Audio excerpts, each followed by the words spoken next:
Welcome everyone. Can you guys hear me okay? Can somebody nod or give me thumbs up? Yes, amazing. So happy Friday. Happy Valentine's Day.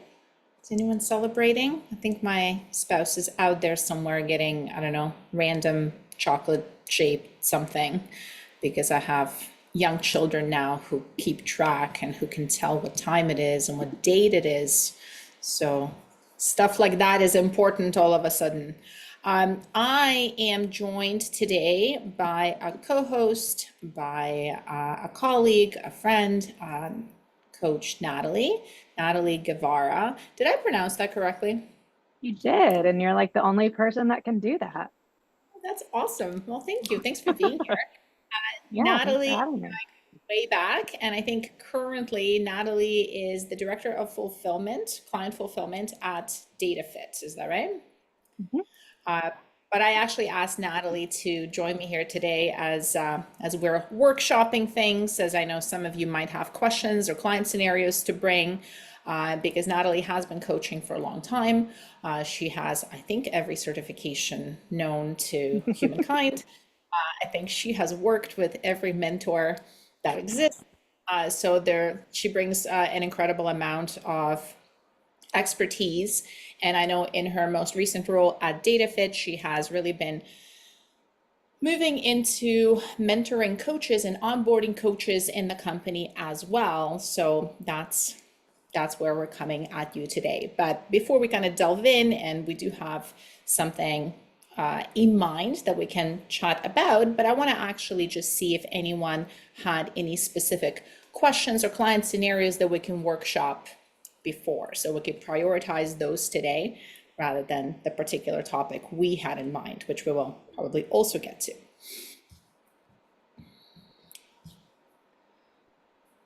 And hi, Anne-Marie. Hi, Dana. And I feel like I picked on Dana last time, so maybe I'll pick on Anne-Marie today.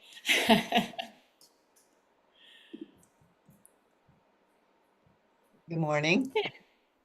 I didn't really have a specific question. I was just here to learn today. I think we spoke last time, and I was making my way through the business Kickstarter. I did take your advice and just kind of give myself a little bit of time each day to focus on that and be more active in other areas and get things underway. So I feel a lot more organized. I listened to your Zoom yesterday also, so I'm kind of putting everything in the right place. And I didn't really have any specific questions. I feel I'm actually feeling pretty good, getting things done. Cool. Well, And yeah, I feel like I'm in a good place, actually. I mean, that's I guess great.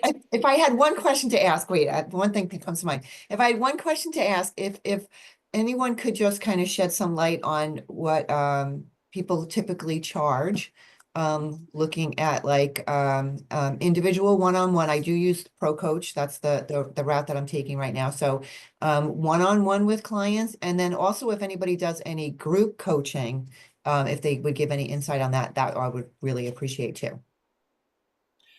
Yeah, that's a great question, Emery. Before we delve into that one, I think it's a fantastic one to kick us off with. Um, you've mentioned you shifting your approach to how you're kind of thinking about going through the Kickstarter and all the other things, and just like making a little time in the day that is designated to that made you feel much more organized. And I just really want to highlight that because it's when it comes to consumption rather than creation, I think it really helps to have that pocket in the day that we designate. And then Mhm. once the pocket is up, we move on to the next thing. Because I think it is very easy for our entire day to be taken up by consumption and learning and reading and doing all the things. Meanwhile, days are short and we want to move forward. And I think Natalie knows all about making progress on big things in small chunks. Natalie, would you feel comfortable talking about your SSR experience? Yeah, well, so my SSR experience was I like to I've done a bunch of certifications, and so I like to dive in, and I'm like, oh, this is so overwhelming. I have to do all the things. And so actually I've been a client of Kate's for a long time, and I was like, I have this stupid course. I was in the very first cohort. PN rolled out SSR, and I was like, I have so many clients that need this. I'm going to do this. And then it sat there for 2 years. I think I'd done like, I don't know, 1 to 2 modules. Because on top of everything else we have to manage as coaches, I also have children, clients, all of the things. It just kind of sat there. And so Kate was actually the one that put me onto the approach of just 15 minutes a day. And much like we coach our clients on, taking small, meaningful actions to get the bigger thing done, my brain is no different. It immediately went into, well, what good is 15 minutes a day going to do me in this whole course? Like, I need to dedicate hours at a time to sit down and read and study and do everything. And at the end of the day, it wasn't, I can only do 15 minutes. It was a commitment to myself to keep moving forward 15 minutes a day. And then what did it wind up taking me to finish that course? Like, I don't know, it was like 6 weeks or something. And I was like, holy cow, this big thing that's been looming over my head for 6 years. And so I think as coaches, a lot of us get wrapped up into the fact that we're supposed to be better and we're supposed to be more proficient as our clients. But just like we tell our clients, doing a 5-minute action every day, when it comes to absolutely anything that we do in coaching, continuing education, working on our business and things like that, when we can start to break things down into these smaller chunks, then it actually adds up to a bigger chunk and things get done. Yeah, and I think there are a couple of I do remember you and I talking about how like surprised you were by how much progress you were making in only 15 minutes a day, because again, it doesn't sound like a lot, and it is one of those things that we learn this lesson over and over and over again as coaches, and sometimes it gets frustrating because you're like, well, surely I should know this by now, right? But then you do it yourself and you're like, oh, look at this thing working just like Yeah. I tell my clients it would. So annoying, so rude. Right. So having that little chunk of time, but also what Natalie was saying is the fact that it's not that she couldn't do more than 15 minutes. There's actually a little other piece there. It's the piece of almost not allowing yourself to do more than what you've set out to do. And that actually creates that tension. It creates the drive of wanting more, because you actually will often hit a bit of like momentum in your 15 minutes. And then 15 minutes are up and you kind of want to keep going. And there is that disciplinary moment of like, no, I said 15 minutes, which actually helps you create motivation from day to day to day, because then you're looking forward to it next day. Right? It's like finishing the book at that part that you're like, oh, like I want to know what happens next. So I'm glad that Emery, that this approach is working for you. So Thank let's you. talk a bit about pricing. And Natalie, how would you kick off this conversation? Like if you were coaching somebody through like, how do I price the one-on-one? How do I price group coaching? Like where do we begin? Like what's the number? What are the deliverables? I think it starts just there. Where are we in terms of deliverables? What does your one-on-one coaching look like? Is this a style where you're doing weekly one-on-one calls? Is it in person? Are they, do they have text message access to you? You said you use Pro Coach. Do they have text message access to you in between sessions? Does it include anything other than the nutrition, right? There's a whole lot that we can look at in terms of packaging. And so I think because you also mentioned, group coaching. And so all these different layers in terms of what could inform how we would price things. So I would start there. Okay. What are we including? So I did go through the business calculator. So I went through some of that thought process there. And what I would like to do is like every 2 weeks, do a one-on-one, either by Zoom or in person, check-in with them, and then have the daily accountability through Pro Coach, and then the message option through Pro Coach, like throughout the week in between the check-in times. Emery, can I ask you a question? Like, if you were hiring a coach for yourself tomorrow, and we're not talking about like business coach or success coach, like, let's consider like if you were actually hiring a nutrition coach for yourself, or maybe a fitness coach or strength coach who's doing your workouts for you, like not walking you through the workouts on Zoom, but giving you a program to follow and then following a similar structure, like you have a call with them every other week and then you can message them with questions. What do you think you would expect to pay? Well, I did take the route of becoming a client also through Pro Okay. Coach because I always like to test things out and see the other side.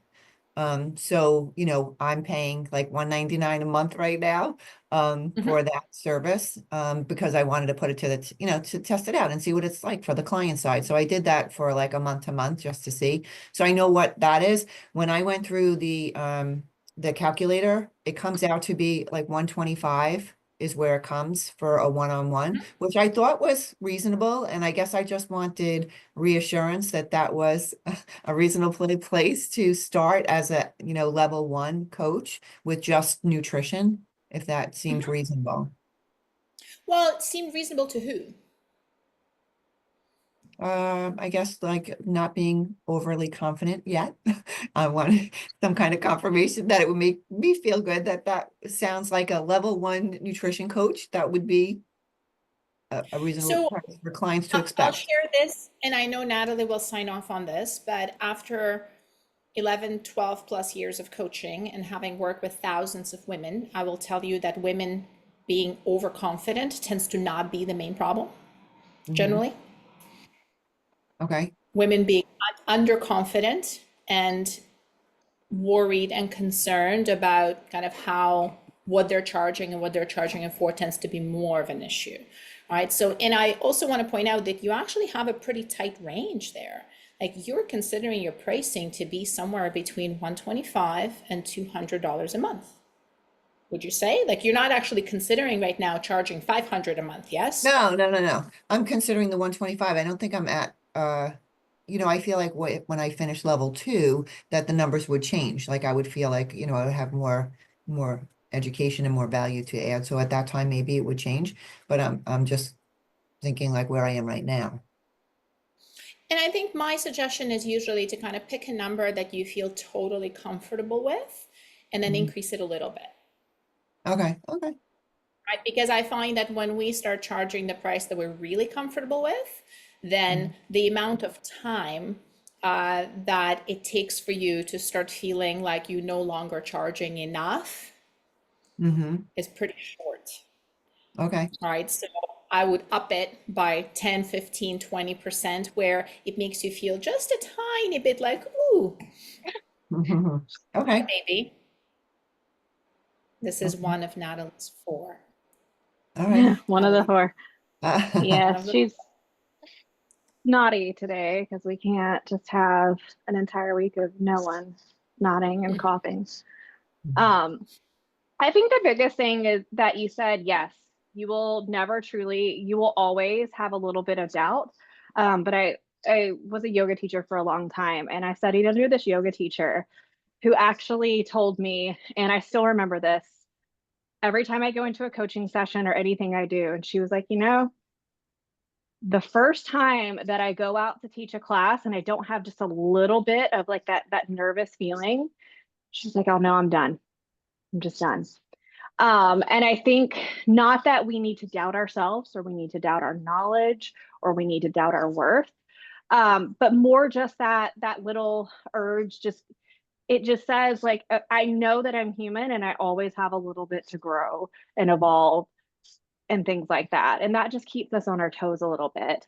But the Mhm. biggest thing that I've learned is as long as I've been coaching is when you need to raise your prices.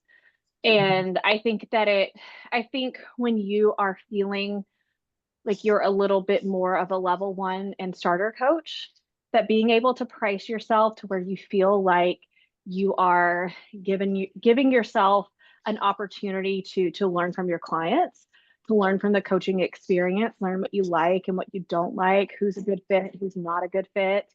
I think that giving yourself the space and the comfort in your pricing is a good Mhm. thing. When I was a personal trainer, I started out, and this is wild to me. I started training people for $15 an hour in person, and I was traveling to people's houses. So I made no money doing that, but the experience and the education that I gained along the way was huge. Okay. Okay. I'm just a little background. I'm transitioning from, I was with another, a health and wellness company. So Mhm. when people, purchase the program directly from the company, the coaching part of it came like free, like we came with the package. So I've never Mhm. charged a client directly. So that's why it's like really a big switch for me. So that's why I feel like just unsure, I guess. Yeah, And to take a you. smaller number with your when you're first starting out. Just give yourself, I'm going to take 5 people at this price. I'm going to coach them for 30, 60, 90 days, whatever. I'm going Okay. to do a gut check. How does this feel? um, what have I learned from this? And then decide, do I want to take 3 more at this price? Do I want to take 5 more at this price? Do I want to increase my price? Okay. Okay. All right. Well, thank you. No, I appreciate your help. nothing's permanent. No. Don't tattoo your prices onto your chest Yeah. when you're good. Okay. All right. Thank you very much. Go ahead, Dana. Thanks. Yeah, I mean, a question that's just kind of been like brewing, just something I'm thinking about a lot, which is, I was working with this client who was like very focused on the weight and like the scale numbers going down and like, um, you know, on Monday had like she's like I like only lost a pound or like it was up a pound, I think, something, and it like really derailed her. And I guess I'm just wondering, like, in the grand scheme of things, like how much of coaching or is actually like convincing people or like educating people around different, like, I don't know how to say it, like trying to get people to sort of change their mind about what is important, like to get away from the numbers on the scale and to focus on the the other things, and like how do you actually do that, or does that just mean that maybe it's not a right client for you? Natalie, I think you're up. Natalie is about to fill her roster. I think you're onboarding like a good dozen of clients. That's going to take you up to what, 40, 50? 40, yeah. Yeah. This is your daily, I think this is a daily consideration for you, Dana's question here. Well, immediately when she was speaking, I was like, oh, I can hear Kate in my head. Because first of all, like, we don't get to decide what's important for our clients. And for some clients, that scale is going to feel like the end all be all. And to your question of how much of coaching, let's see, Yeah, right. co- coaching, first of all, coaching is an education. We get through these certifications, our heads are exploding. We have so much knowledge now. We are so excited to share this. Oh my God, this is going to blow so and so's mind. This is going to change everything for them. And then we start to feel defeated when we share like our new nuggets, and they're like, but what about scale? And that's I think, one of the most challenging things that I have processed and am still processing as a coach, to detach myself, my feelings, my energy from whether or not my client is excited about something other than the scale. I would love to log in to my coaching app every single day, and everybody is just like so stoked about their PRs, the fact that they ate more vegetables. But as long as you're a coach, you're going to get people that log in and they're going to say, scale went up. What, you're going to have people that blame you for the scale going up, right? Because you're definitely there and in control of everything. So whether or not it's a good fit, I think that there's a lot of factors that go into that. I would not say that this is going to be that determining factor. I've worked with enough people now that I know that I've had some clients that I've coached for like a couple of weeks in, and I'm like, I cannot deal with Susie. Susie's my cat. She's always my example. I cannot deal with Susie anymore. It's like every 5 minutes she's messaging me, scale, scale, scale, scale.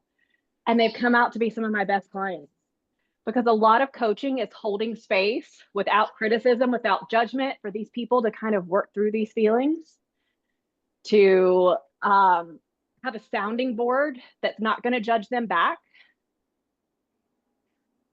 and really just learn on their own what actually does matter the most. And for some of those people, it'll always be the scale. But that's okay. That's not our job as a coach to be like, okay, but this is more important. We don't get to decide that for them. But are there questions you can ask as a way to sort of like, is it really about the scale ever? I mean, isn't there something like deeper? Sure, it's about the scale sometimes. Sure. I mean, why wouldn't it be? Like, sometimes it is. There's always questions that we can ask as coaches. You know, if someone comes in and they say scale went up 2 pounds, this is not working. I don't know. I'm gonna go eat an ice cream cone, whatever. They're just having like the worst day because of whatever the scale is. I mean, what would be the first question that you would think to ask that person? Or would you just say like, fine, do whatever you want? Well, I would basically, I mean, at this point, I think I sort of asked, well, tell me about what went well this week. Like, what did you do? You know, what went well? What did you work on? You know, how were your habits, basically, in essence? And Dana, what's the goal of that question? So when someone says, the scale's up, I'm up 2 pounds, I hate everything, this is stupid, I want to quit. And you say, but tell me what went well. What is your goal here? Well, to focus on the positive as opposed to, so that she can just feel good about herself, to not feel like you know, to basically be focused more on the habits and how well she's doing in her consistency rather than on what didn't go well, and is sort of like, I don't want to say out of her control, but sort of. Consider the disconnect here, right? Because if the client wants to lose weight and they're focused on the scale, you're asking them to focus on something else, which is actually not their focus. Their focus is the scale.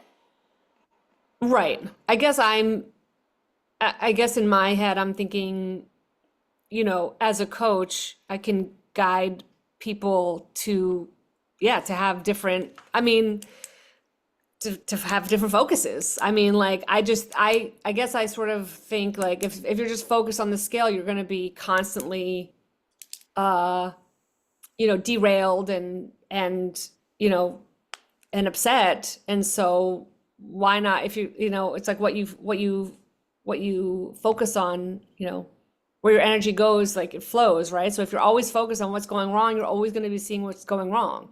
So why don't we focus on what's actually going right?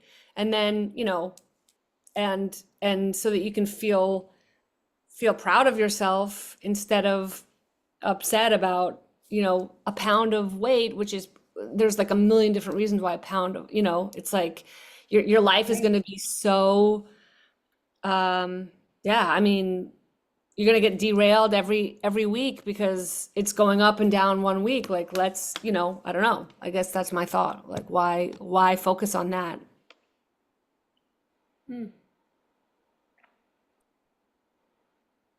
Well, I always think that when a coaching scenario like that comes up, there's almost like two separate things that we're considering here. On one hand, it's what to do with this client.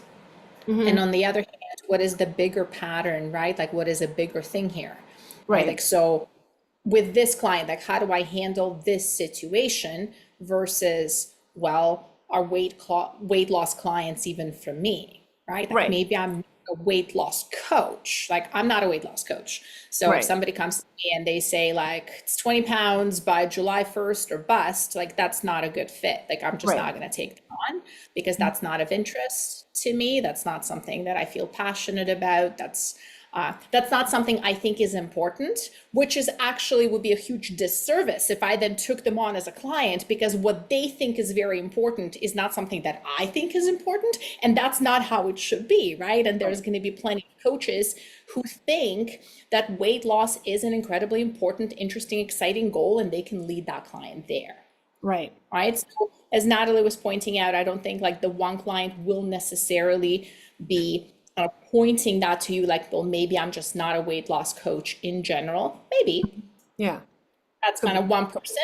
But I think Yeah. that there's also something there about that I often ask. I call this a game. Natalie, I might have asked you this at some point. I call this game, whose shit is it anyway? And this is when we kind of get a little riled up by a thing that client brings up. Say, well, whose shit is it? Like, why are you so riled up by a thing, right? So like when we have a client who's preoccupied with a number on the scale, why does that bother me? Yeah. No, it doesn't bother me. I mean, it bothers me in just that she was very upset. She was really, it really derailed her to the day where she was like, Can yeah. you So see that's what why I asked. it derailed her? She was so upset. She's like, I'm so frustrated. My whole day has been off because she got on the scale and she went, and so I tried to But just then sort of, pause right there. So there's yeah, this experience, right? You have a person in front of you who's really upset and frustrated. yeah, As a coach, do you feel the pull to make her feel better? yeah, Because I think that might be then the moment to play with, right? Because I would argue that your job as a coach is not to make her feel better. right. Like you're not a feel-good cheerleader. You're there to hold space, accountability, and help that person reflect. And I actually wonder on what it might feel like to just hang out in the suck with her. Does that make sense, right? Like, because there is that, like, imagine, I don't know if you've ever been in a situation when you were having like a experience that you were struggling with. And I call this I call it the silver lining, my clients. But look at the silver lining, look at the bright side. But what's going well, right? But let's focus on the good. It's like, but I'm struggling with this thing and it sucks. I don't want to focus on the bright side yet. Right? So I think oftentimes when we create a bit of space to actually process the negative and just allow it to suck, then we are more easily able to steer out to the, oh, and what's going well. Right. Yeah, I mean, I don't, and maybe you can give examples of how. I mean, of course, I say, I know, gosh, that's so hard. I know, like that, I'm, that's so hard. That's so frustrating. I totally get it.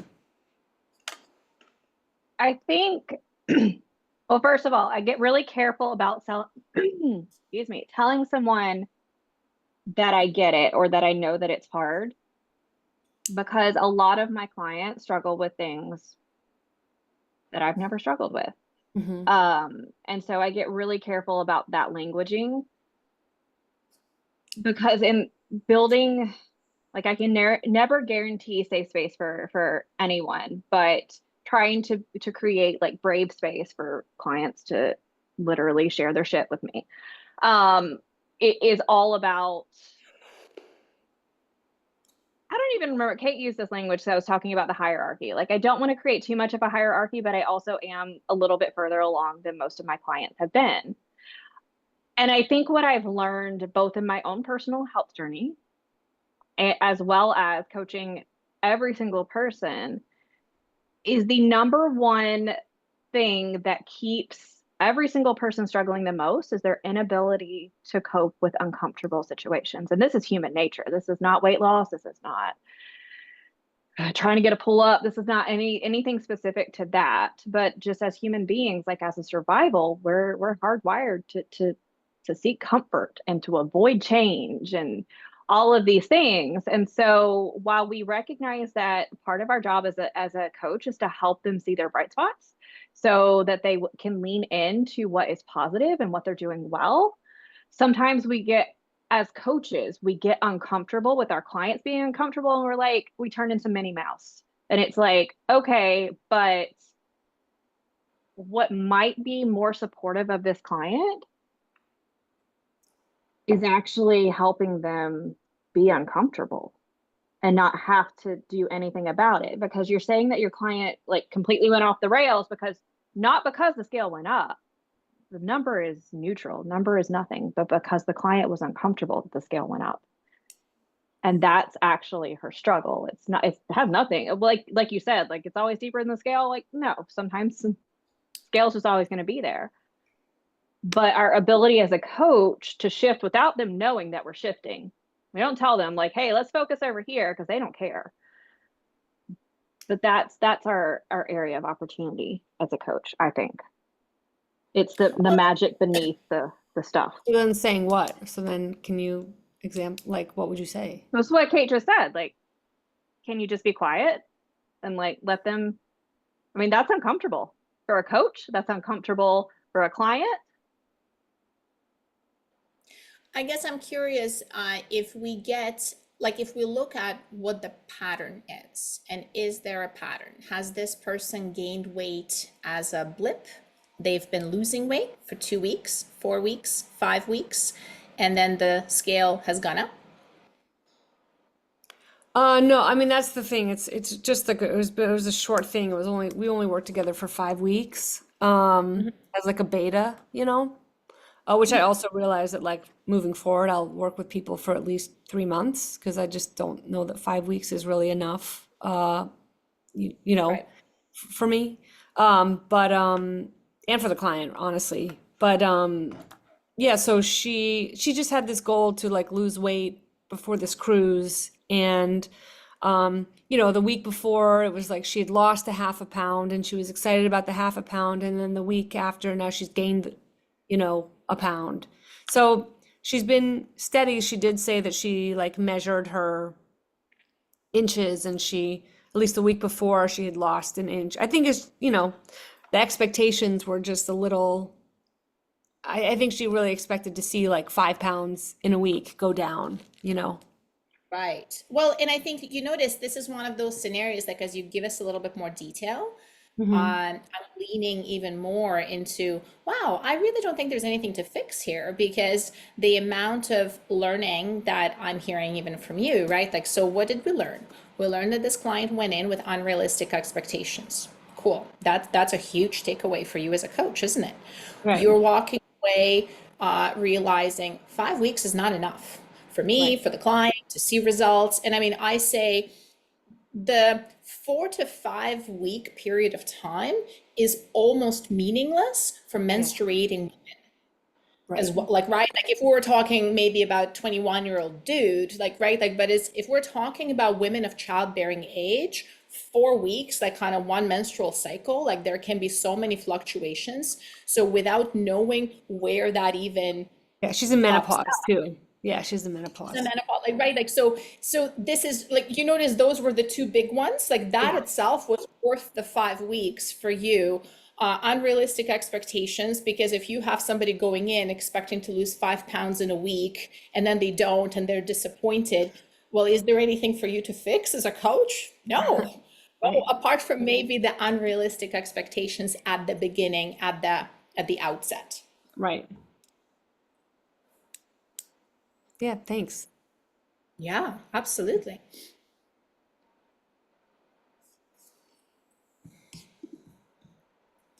Anyone else? Susan, what's on your mind? You're on video, therefore open to being put on the spot. That's how I'm reading this.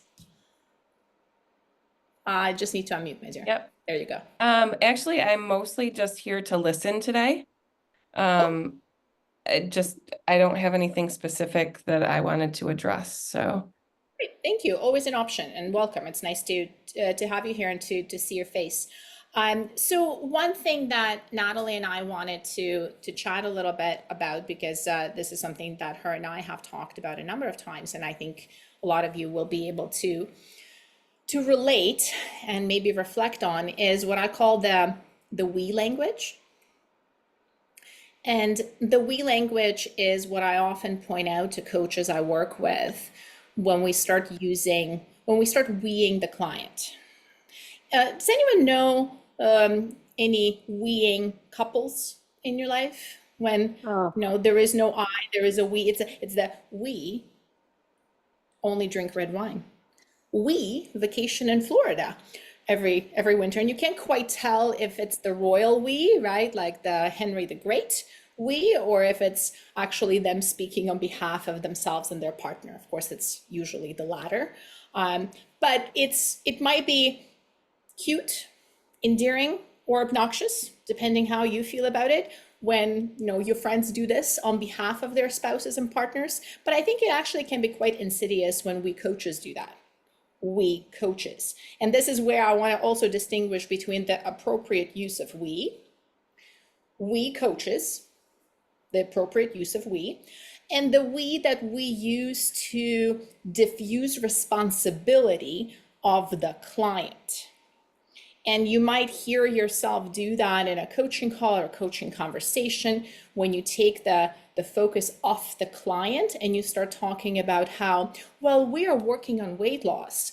We are working on the workouts. We are working on eating more vegetables. We are not doing anything.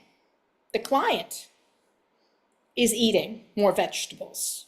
You, the coach, can be eating vegetables, not eating vegetables, but you hear how that we is actually false. It's not an actual we. And I would argue that that kind of we use takes away from the client's agency, diffuses that responsibility, and kind of creates a false responsibility on the part of the coach. Because if you actually truly feel like we are eating vegetables, or not eating vegetables for that matter, you are then going to feel a false, I would argue, sense of responsibility when the client does not eat vegetables. Natalie, can you speak to that a little bit? Because I know you and I've had some conversations around it, like it's that like languagey thing, right?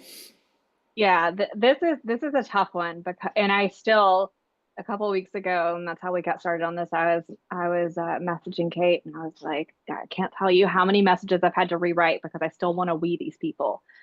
And I think that this is a huge thing for coaches to first be aware of how often you do it.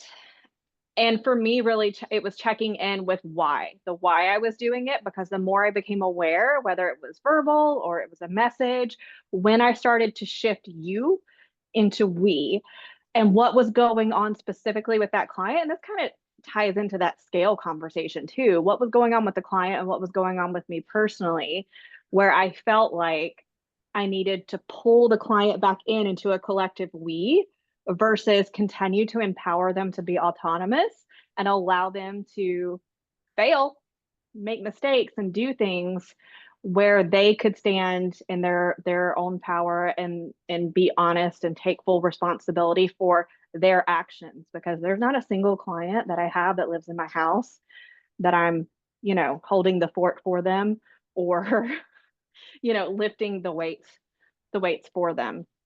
And I think I've worked with enough clients at this point now that I also have drastically noticed a difference in the outcomes that my clients have when I am able to shift my languaging to you versus holding them back with the we. Natalie, do you think you can give an example of, well, those many messages that you've had to rewrite? Can you give an example or two of some of those messages and maybe how they were worded and how you ended up Yeah. rewording after that conversation? So one specifically that I know that I had to reword within the last couple of weeks. This is an interesting client, because she's a client. My style of coaching, I move my clients through different phases. And when I have phase one or level one clients, we're typically not focused on weight loss. We're focused on eating behaviors. We're focusing on exercise frequency, movement, and things like that.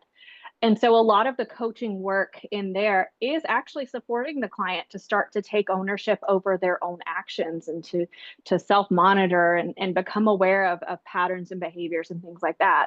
And so I have this one client in particular who has started to get frustrated. She is in this phase one before we even look at a caloric deficit and fat loss. She's aware that she is in this phase one, and she started to get frustrated. Scale's not moving. My clothes still fit the same and all of these things. And she's actually been in coaching for 90 days. And we've done a whole bunch of stuff. And so I found myself, wanting to go in and say, remember, we aren't in a calorie deficit. We aren't focused on weight loss right now. And in that like gut check for me, I was like, why did I go back into the we?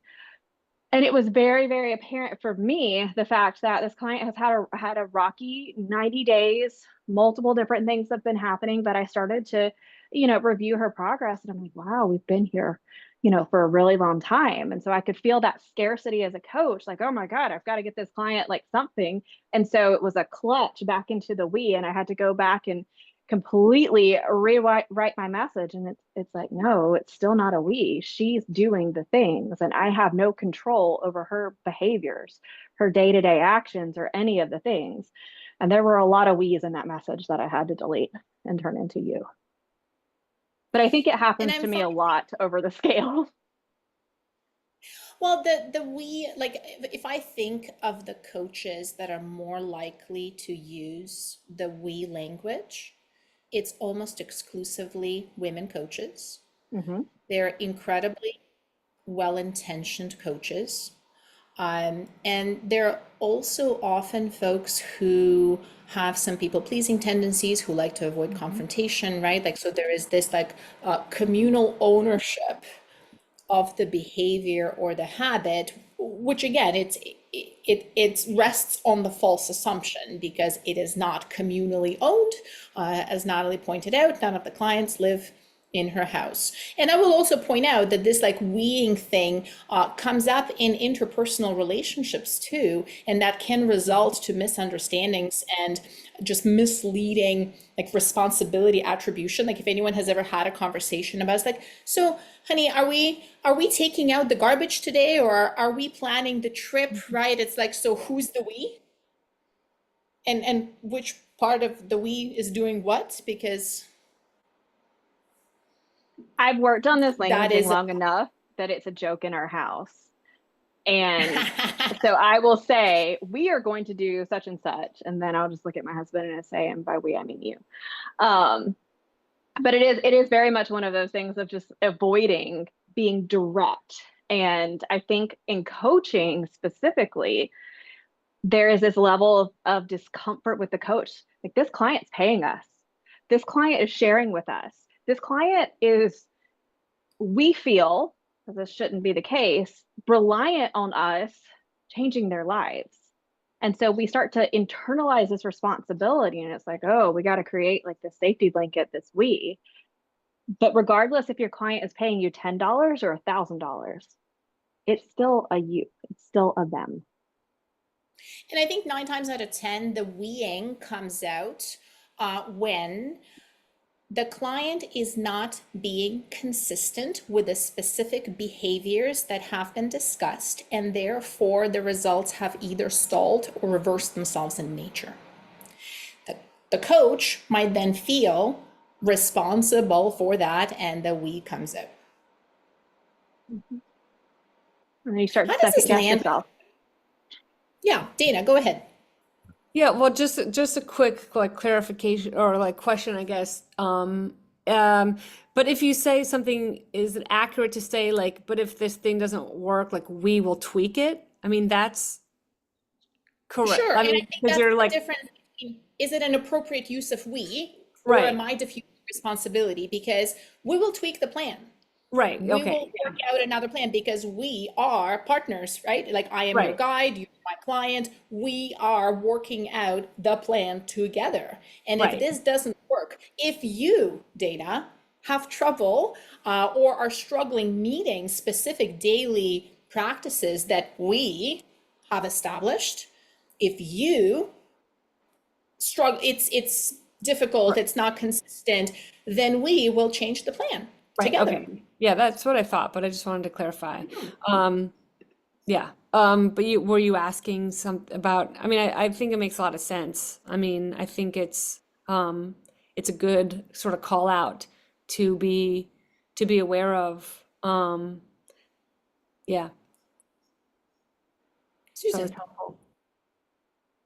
I think that sometimes that we tend to use we not only to take some responsibility on ourselves, but also just to soften the moment.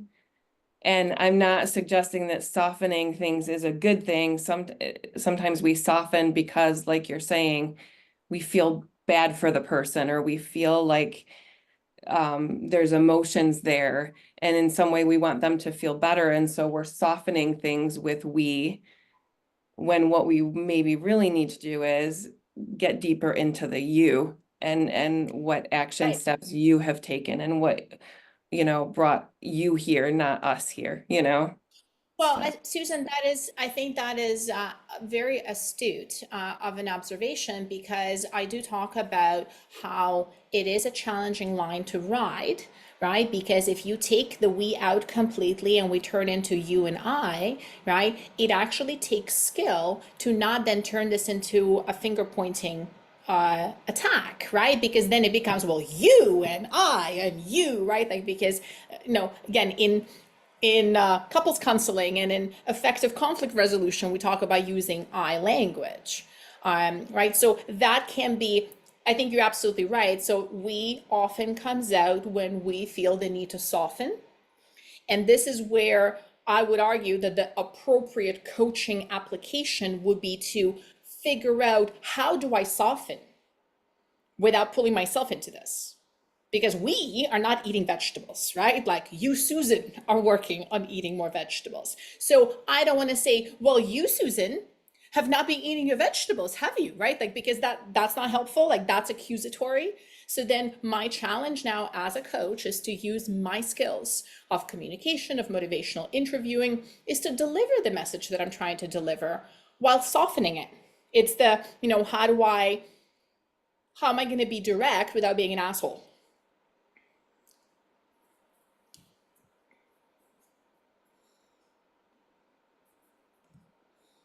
Anyone else? Pop in the chat if you're not on video too. If there's any questions or thoughts, or if you've noticed yourself do that.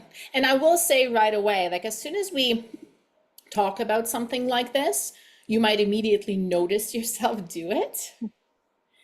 And if you notice yourself do it and then you start tripping over your own words because you've just noticed yourself do it, but now you're not supposed, you're not supposed to do it, but now you're trying to do something else, but you're in it, that's totally normal. Like there's that little bit of a growing pain of noticing it. And it's like, just did the wee thing again. Right? So that might pop up.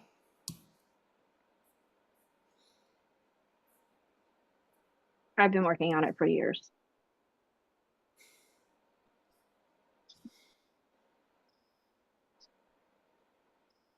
I also notice I sometimes start using we. Oh, I want them to like me. Yeah. It's a new client. It's a new client. I want them to like me. Right? I'm much less likely to we with Natalie than I am with a brand new client. Because the rapport is there, the pre-established relationship is there, right? And I think that's also that bit of a balance that Susan was pointing out, right? Because we might indeed need to soften more and be more careful about how we deliver something. This is where the art of coaching comes in. I could say something like, well, yeah, no, honey, that's not going to happen, to a client that I've been working with for years, and I can do that, where I'm probably not going to use that same choice of words with a brand new client. Yes, go ahead. Sange Sherpa. I'm probably butchering it. No, it's fine. Yeah, hi, Kate. So I just Hi. want to know, is it going a group class with some teacher or just a group talk? So what's going on? Like I just bit late. Sorry, are you asking about, can you ask that question again?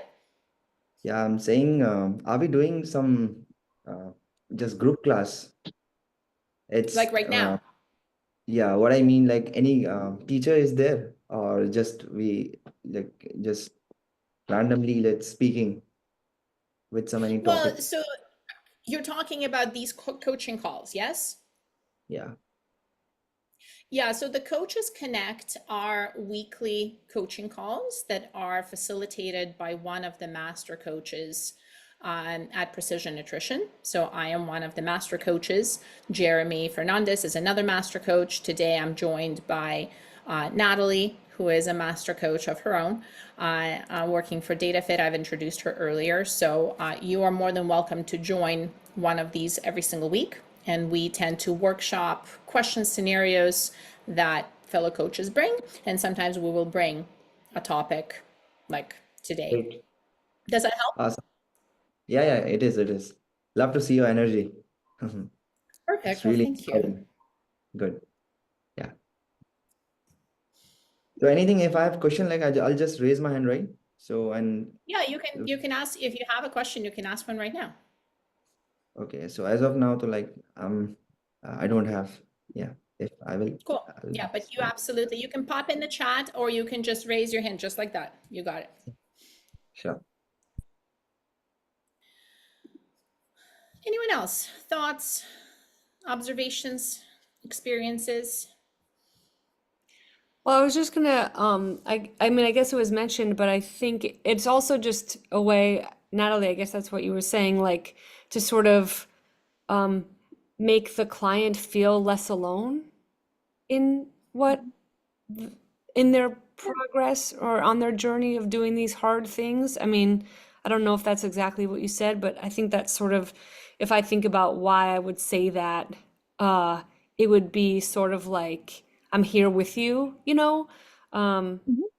And you're not alone. But I mean, I understand all the points that you're making is that, I can't do the actions like for the client. And so the client has to kind of do it. But I guess, yeah, so I don't know how you could just say, you're not alone maybe, or I'm here with you, or I'm cheering you on type of thing. But Well, Dana, and I think you Yeah. are, go ahead, Natalie. Yeah, I think that there's, definitely a lot of value in clients knowing that they have support. And part of that comes through time and building rapport. Part of that goes into how we show up for them in their weekly sessions, if it's in person or on video, body language and different things like that. There's a lot of ways to show a client that they're not alone and they're supported. I think for most of the stuff, and like Kate was talking about, just recognizing when we're using the we and when we're using the you and the appropriate usages. And for me, it just always comes down to that gut check is why am I offering these words? Why am I offering any of this to this client at this time? Is it to eliminate my own discomfort as a coach? Is it so that they feel seen and supported, or is it to eliminate their discomfort? And for me, I'm Southern, but I'm still a fast talker. One of the things that I found really beneficial is these little gut checks also slow down the coaching and the conversation and the things like that. And so it just creates that space where some people feel awkward in the space, but it also just allows for the unsaid and all of that to be seen and stuff. yeah. Well, Dana, I mentioned also like who do we see doing this? Well-meaning coaches. And I think you're really pointing here at the sometimes disconnect between intent and impact. Because of course our intent is good, right? Our intent here is to let our client know that they're not alone. And yet you did such a wonderful job giving us a few examples of how you can do just that by using you and I language. Mm-hmm. You are not alone, I got you. Mm-hmm. Right? I got you is my favorite. Mm-hmm. I am here, right? And you hear how that is still communicating the point without kind of the false mashup, Right. right? Because it's the impact that I'm Right. talking about of the we language, because it either diffuses responsibility falsely, Right. Or if the client is paying attention, if they're a little bit more self-aware, it creates resentment That's the, I was gonna because, say, then they can blame you and say, hey, I thought we were doing this. And look, right? yeah, Well, and if the coach said that to me, like, we are, it's like, well, you're not doing shit. I'm doing it. I know this, right? Like, this yeah, is, right, you don't have to lose 100 yeah, pounds or whatever it right. is, right? Like, I'm the one doing it. I'm the one struggling with this. Kimberly, your hand's up. Go ahead. Um, so I'm the same like expert guided class with Dana, and just really trying to take all this information in. Always had a passion for nutrition and all the things, but I just had a question on more like the business structure. When you guys have like a kickoff call with like a potential client, did they already commit to your services, or is it more like of a consultation to like assess fit, or just trying to understand how you overall like frame your service on the first call, and what do you like kind of include and cover? Natalie, I guess, how do you do that right now? How did you used to do that? Because I hear there's a difference there between like kind of discovery call and kickoff call, perhaps. Kickoff calls are always after a client has committed, they've paid, they filled out an intake form, we've started to establish goals, we've even had a little bit of communication. Is the way that I structure them right now. Typically, all my clients will have a start date of a Monday. And so I try to get that kickoff call in the week before, so that come that Monday morning, they're super clear on where we're going, what we're doing, and there's just no fumbling around. The way that the way I used to do things is I was do a discovery call. That is more like a quote sales call, consultation type of thing. That's where we would establish fit and things like that. And if they decided to move forward, that is how we would move into a kickoff call. The company that I work for now still does that. I do not do sales call, discovery call, any of those things any longer. And so the way that they do it is they do the call. Once the client has committed, then I start to get their paperwork and things like that. And so I know what questions to ask, what forms I might need on that kickoff call. And so that we can usually use that hour just really solidly to make sure that the client is geared up and ready to go for coaching. Kimberly, does that answer the question? Feel free to maybe ask a couple of follow-ups. Yeah, no, that was great. How do you kind of set up your payment structure? Do you always have somebody pay in advance, or like have a set commitment of a timeline of 3 months of services at least, or how do you kind of frame that?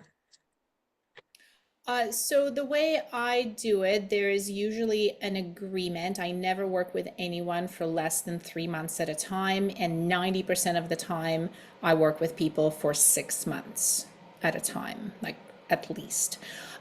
So the agreement is for 6 months. My people can choose pay in full option, monthly payments, but I always charge ahead.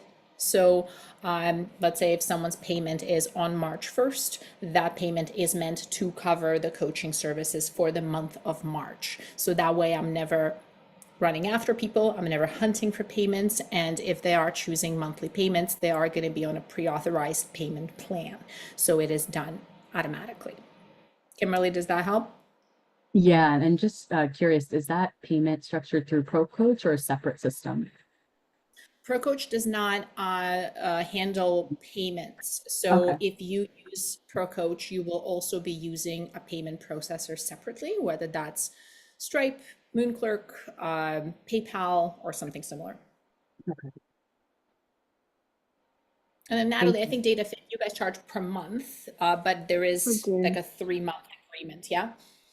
Yeah, and the same, just depending on what it is, the way my company works is there is a month-to-month option. It is generally a higher rate, just because of that extra step, those extra steps that you have to do in terms of collecting payments and things like that. But payment is still, you still have to pay before coaching is rendered. And I have been there in the weeds of trying to be the accountant and bill collector and all of the things for my own coaching practice, and I would tell every single coach just to never get stuck in that chasing payments, because it also takes time and energy away from your coaching, and that's what you want to focus on. So utilizing automatic payments from like Stripe, which is what I used, or something else is the way to go, so that you don't have to constantly be thinking, you know, oh my gosh, it's the first of the month, whose payment do I need to be collecting?